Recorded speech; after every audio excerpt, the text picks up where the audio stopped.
Desiree with theastrologyaddiction.com, and thank you so much for watching.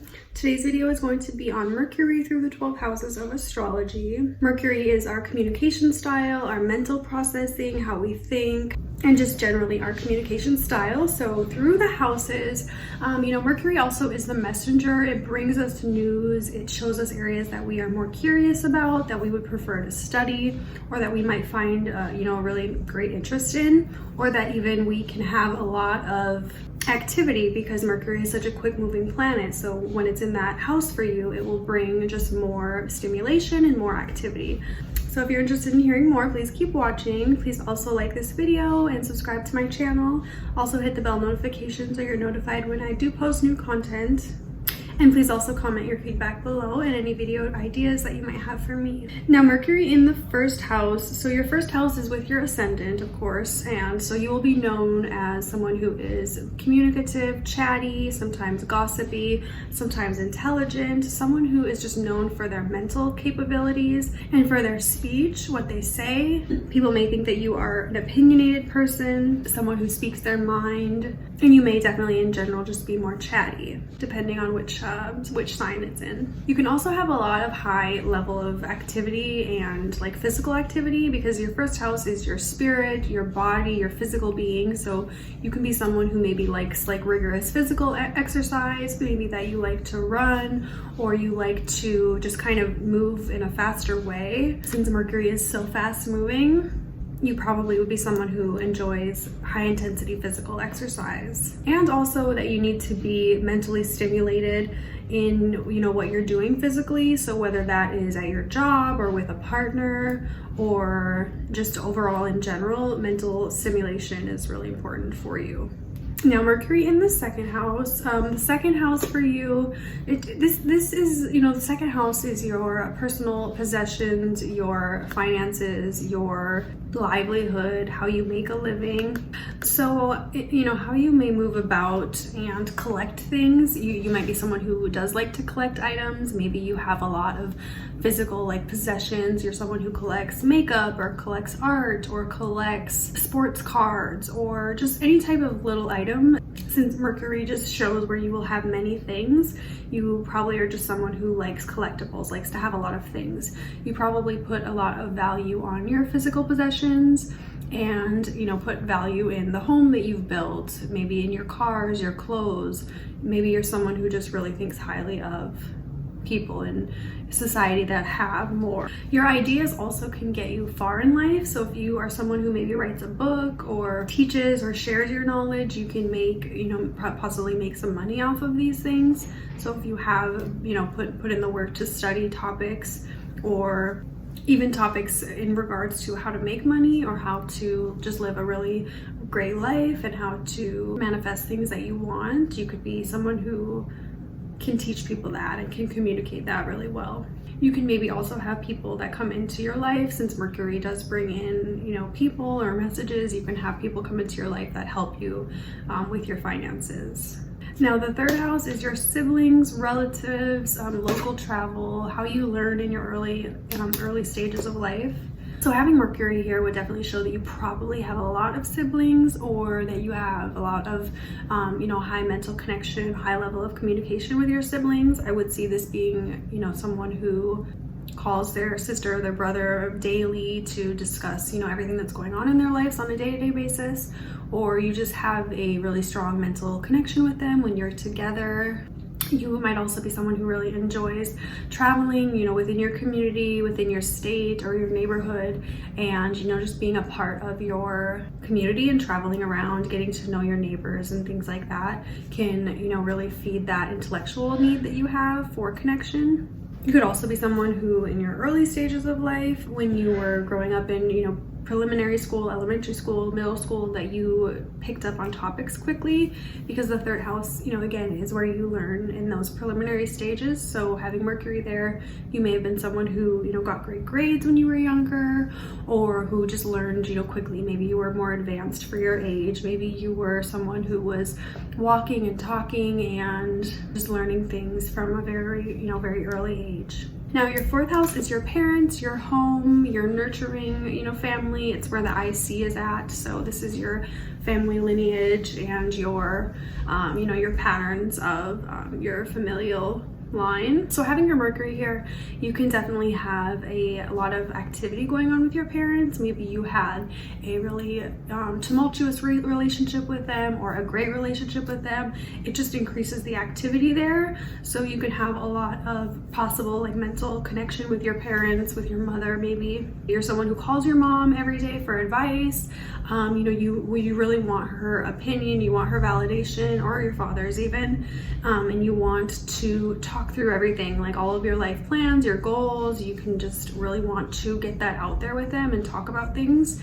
You might also, find out throughout your life that you have a lot of activity that went on through your lineage, maybe your grandparents or even further back, that is, really interesting for you, that you want to study.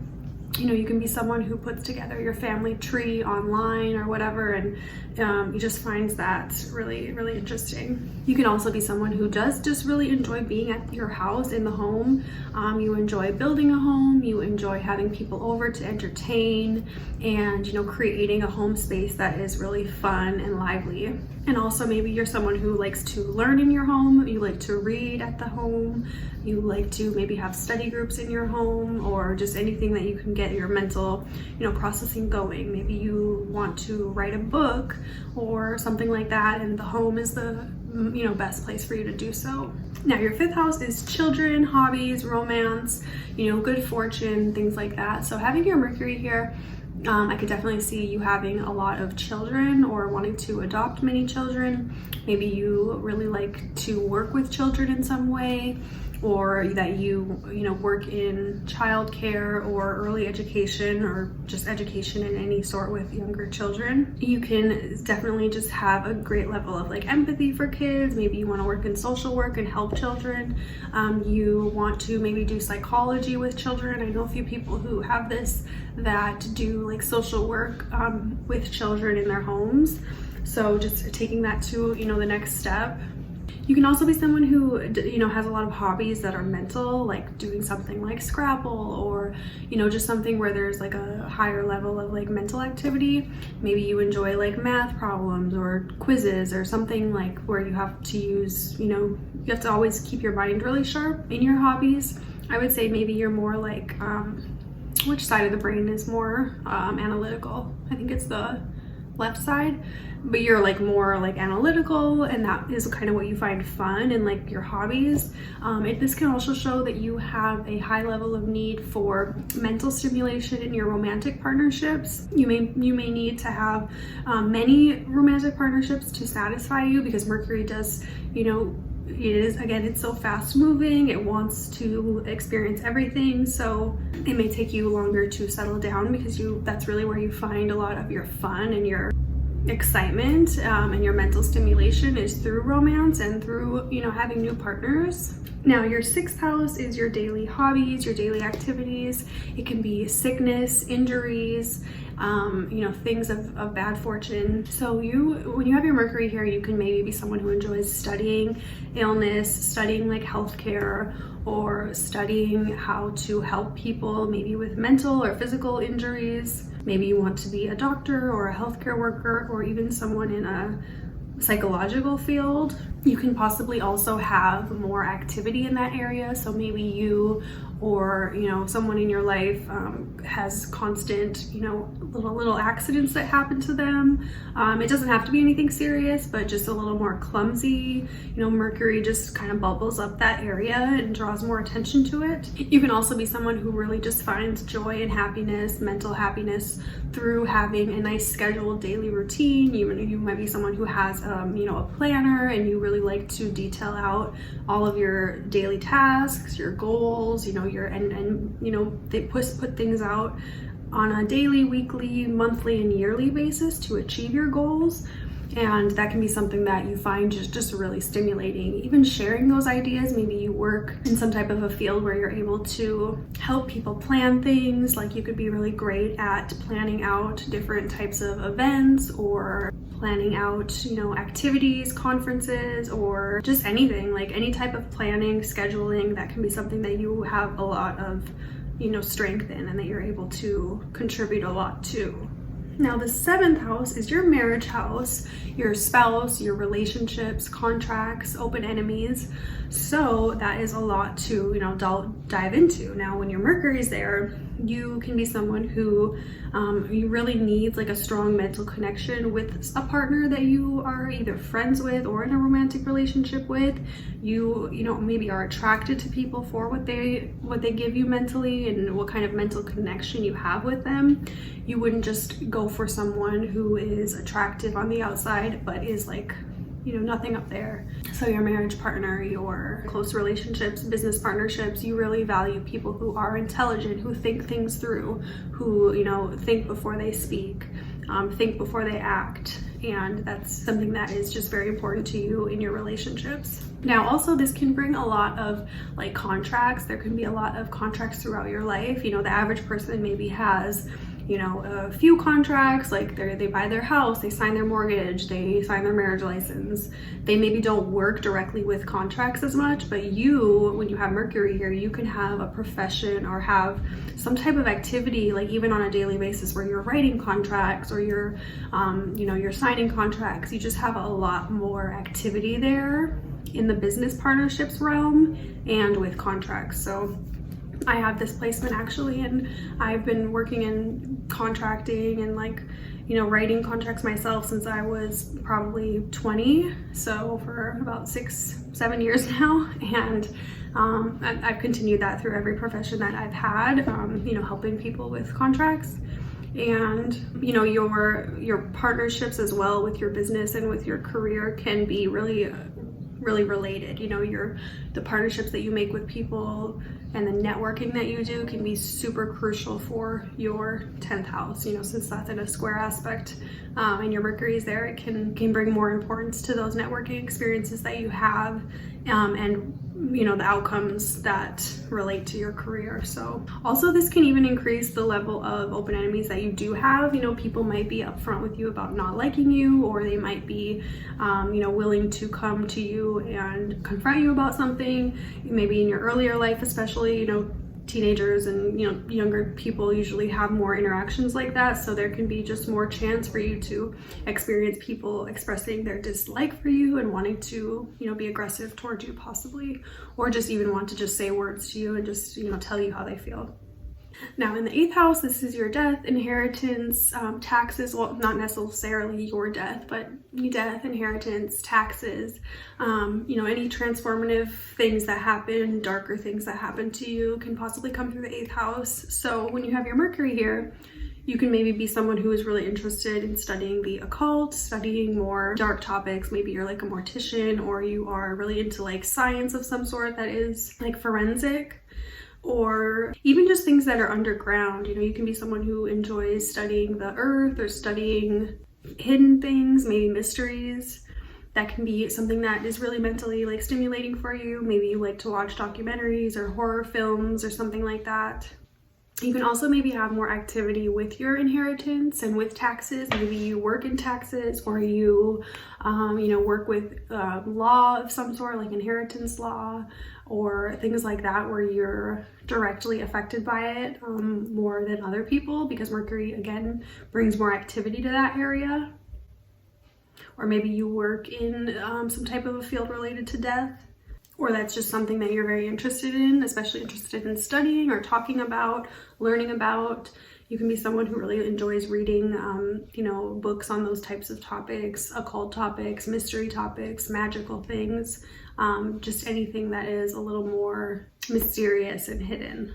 Now, your 9th house is foreign travel, astrology. This is the area of higher education and learning, and even teachers that you may have in your life. So when you have your Mercury here, you can be someone who definitely typically goes to school for higher education of some sort, maybe for your master's or your doctorate program, or even just like study on your own. Maybe you go and study in a different country with a teacher that you have, or that you are always learning. You know, you're taking your own self-study or online classes, or that you're just kind of in a constant state of learning. You can also have a really high desire, you know, to travel, especially travel internationally. You'll get a lot of mental stimulation from learning from other cultures. You can also definitely meet important teachers or gurus that are great for your learning through these foreign travels or just through university. You may be someone who like always has a mentor or someone in their life that's teaching them something. Like just constantly you are like into a new mentor is like gifted to you in some way. Now the 10th house is your public image, your reputation, your career, your advancement, and this, you know, having Mercury here will show that you are usually known publicly for things that you say, the things that you think, things you believe. Maybe you write a book, you have a YouTube channel, or you know, just in your career, you're someone that people know is chatty, either in a good way or a bad way. Maybe they come to you for advice and they come to you to, you know, to learn things or to get help with things because you have so much knowledge in a certain subject, or that you're just like gossipy and people know that about you in your career or in your public image. You could be someone who has like a gossip channel or, you know, works in broadcasting or something like that, like sports broadcasting, or in the news. Like you could be like a journalist or something like that, where your ideas are really crucial to how people know you, and that can be something that is fulfilling for you as well when you're able to use your mental ability, things you've learned, things you believe, and put that into your career. Now the 11th house is friends, gifts, community organizations. So when you have your Mercury here, you'll usually be someone who has a lot of friends. Mercury brings more good things to that area, so you can usually have a high amount of friends. Maybe they're all not like very deep friends, but they are friends that you can talk to things about, that you have a great rapport with, and that you can talk about your mental, you know, struggles or your ideas with. Community organizations like an astrology group or an art group, or just, you know, any like a Bitcoin group or a politics group, any type of group like that will be something that's really crucial for you, because you need to express what you're thinking, your ideas, and all of that with others. And it's not necessarily like your spouse, you know, you have to have groups and friends and other people that you're able to talk to, and just to get that out, get all of those things that you're thinking of out, because, you know, your spouse, your family, people like that don't always, they're not subjective, you know, they take things personally sometimes, or they're not open-minded about things. So it's important for you to have open-minded friends, many friends, unusual friends, friends who are just easy for you to talk to and to share ideas with. Now, the 12th house is your house of hidden enemies. It can be suffering, it can be prisons, it can be any type of, you know, unconscious like mental things that you have going on. So having your Mercury here can definitely increase the chances of you having some unconscious like mental, you know, challenges that you deal with in your life. Not for certain or anything like that, but you will either possibly succumb to that, or you will maybe want to study it, like studying, you know, unconscious types of psychology, or working with people that have those types of things going on. You might bring clarity and knowledge to them that helps them get through it, maybe in your family or just in your career. You definitely also have to be more careful with this, with enemies, because your Mercury there brings more activity to that. So possibly when you share your ideas or when you share your thoughts, you can maybe have like enemies come out and want to, you know, want to oppose you in some type of way for your ideas and for your thoughts. So it's a little bit more important, I think, to definitely not like filter yourself or hide what you think and what you believe, but just to be, you know, to know that your words are powerful and the things that you put out there are manifestations. So you don't want to be calling on anything evil or anything like that. So that is Mercury through the 12 houses of astrology. I hope you enjoyed this video. If you have any feedback, please leave it below. And if you'd like to book a reading with me, my link is in the description box. Have a great day. Bye.